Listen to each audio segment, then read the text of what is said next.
ஒரு சின்ன நகரத்தில் அஜய் என்ற ஒரு பையன் இருந்தான். அவன் நல்ல பையன்தான். ஆனா சின்ன விஷயத்துக்கே கோபப்படுவான்.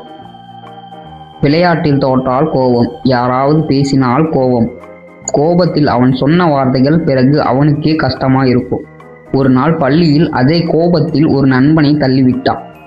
அஜய்க்கு தண்டனை கிடைத்தது. அஜய் அமைதியா அழுதான். அன்று மாலை அப்பா சொன்னாங்க, கோபம் ஒன்றும் எதிரி இல்லை, ஆனா கட்டுப்படுத்தினா பிரச்சனை. அப்பா ஒரு யுக்தி சொல்லி தந்தார். கோபம் வந்தா நீ நின்று 5 வரை எண்ணு, ஆழமா மூச்சை இழுத்து விடு. அடுத்த நாள் விளையாட்டில் அஜய்க்கு மீண்டும் கோபம் வந்தது.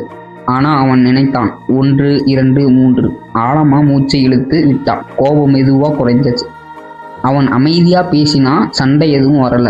அஜய்க்கு ஒரு விஷயம் புரிந்தது. கோபத்தை ஜெயிக்க பலம் தேவையில்லை, அமைதி மட்டும் போதும்.